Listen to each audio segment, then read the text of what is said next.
मित्रांनो, एका व्यक्तीला देव प्रसन्न झाला आणि त्या व्यक्तीने त्या देवाला सांगितले, हे देवा, माझी इच्छा पूर्ण करा. तेव्हा देवाने सांगितलं, माग रे बाबा, तुला काय मागायचे ते.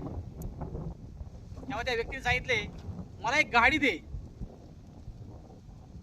तेव्हा देव त्या व्यक्तीला म्हणाला, ठीक आहे, तुला एक गाडी देतो, पण शेजारच्याला पण 2 द्याव्या लागतील.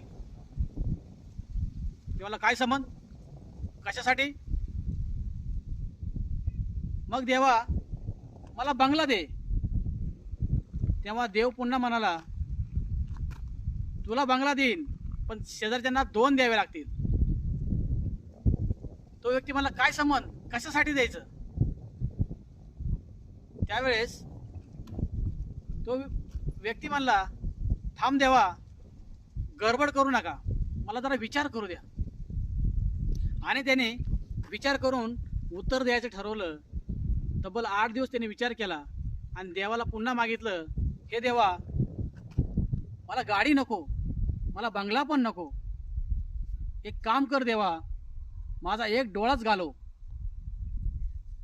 देव म्हणला, का रे बाबा, एक डोळा तुझा का घालवायचा? त्यावेळेस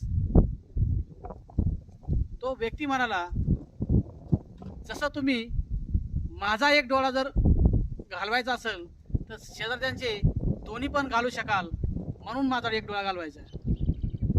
म्हणजेच काय मित्रांनो, तुम्हाला देवाला काय मागायचंय हे जर कळत नसेल आणि काय मागावं हेही जर कळत नसेल तर आपण दुसऱ्यासाठी काय करणार आहोत याची जाणीव नक्की ठेवा.